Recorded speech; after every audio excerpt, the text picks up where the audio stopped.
Shalom, selamat sore dan selamat datang dalam program Pendeta Menyapa Jumat Indah Menyambut Sabat. Program ini hadir setiap minggunya pada hari Jumat sore untuk menemani Anda dan keluarga menikmati berkat Tuhan sebelum kita memasuki hari Sabat bersama saya, Pendeta Rois Panjaitan.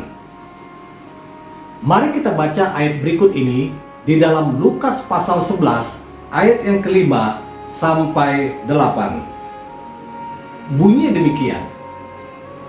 Lalu katanya kepada mereka, jika seorang di antara kamu pada tengah malam pergi ke rumah seorang sahabatnya dan berkata kepadanya, saudara, pinjamkanlah kepadaku 3 roti, sebab seorang sahabatku yang sedang berada dalam perjalanan singgah ke rumahku dan aku tidak mempunyai apa-apa untuk dihidangkan kepadanya.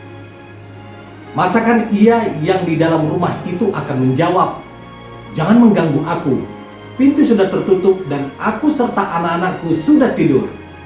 Aku tidak dapat bangun dan memberikannya kepada saudara. Aku berkata kepadamu, sekalipun ia tidak mau bangun dan memberikannya kepadanya karena orang itu adalah sahabatnya, namun karena sikapnya yang tidak malu itu, ia akan bangun juga dan memberikan kepadanya apa yang diperlukannya. Dalam ayat ini, Yesus sedang berbicara tentang konteks pedesaan orang Yahudi saat itu. Keramat tamahan menjadi ciri khas budaya Timur Tengah yang menonjol dan menjadi semacam hukum tidak tertulis untuk melayani orang asing, khususnya para musafir yang singgah di tengah perjalanan. Termasuk juga menyediakan akomodasi dan makanan bagi sang tamu. Jikalau tuan rumah sampai gagal atau lalai melakukan hal itu, maka akan ada semacam rasa malu yang diketahui oleh seluruh desa, apalagi bila yang membutuhkan bantuan adalah sahabatnya. Pertanyaannya adalah, mengapa sahabatnya mengunjungi orang itu pada tengah malam? Di Timur Tengah, kebanyakan tamu tiba di tujuan pada tengah malam. Melihat kondisi Palestina pada siang hari panas terik dan tentunya melelahkan jikalau mengadakan perjalanan, sehingga kemungkinan sahabat orang ini memilih mengadakan perjalanan saat sore atau malam hari untuk menghindari panas terik. Akibatnya ia terpaksa bermalam di rumah sahabatnya, tiba-tiba apabila kemalaman untuk sampai ke kota tujuannya. Karena zaman itu belum ada telepon, WA, video call, dan lainnya, sehingga tidak bisa membuat janji terlebih dahulu untuk bermalam seperti di zaman sekarang ini. Jadi, setiap orang bisa diganggu sewaktu-waktu. Lalu karena tidak ada makanan, ia meminjam roti kepada tetangganya. Karena roti adalah makanan pokok mereka. Kenapa meminjam roti? Orang ini telah mengadakan perjalanan sangat jauh dan tentu saja sudah lapar.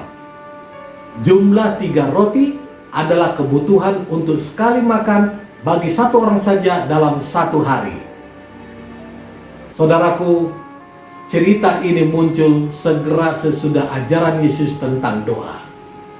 Di Lukas 11 ayat yang kedua, murid-murid Yesus memintanya mengajar mereka bagaimana untuk berdoa. Kemudian Yesus memberikan suatu perumpamaan mengenai doa dengan seorang sahabat yang datang pada waktu malam kepada sahabat yang lain untuk meminta pertolongan. Perumpamaan Yesus dalam cerita ini menunjukkan kuasa doa yang luar biasa, di mana secara sederhana kuasa doa merupakan tindakan Allah dalam mendengar dan menjawab doa. Artinya apa? Seperti kita makan 2 atau 3 kali sehari untuk hidup. Begitu juga doa sangat penting untuk menunjukkan hidup kerohanian kita. Kata sikapnya yang tidak malu itu menunjukkan sikap yang pantang menyerah karena dia tahu bahwa sahabatnya pasti menolongnya.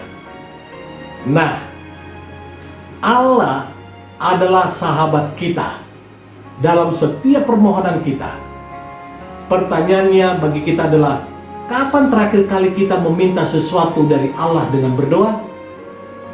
Saudaraku, inilah waktunya kita meminta suatu berkat dari Allah dengan meninggalkan tugas pekerjaan harian kita. Gantinya menyiapkan hati, pikiran, dan badan kita untuk menyambut serta menguduskan hari Sabat indah yang penuh kenikmatan. Terima kasih telah bergabung dengan program Jumat Indah Menyambut Sabat. Sampai jumpa di kesempatan selanjutnya. Tuhan Yesus memberkati.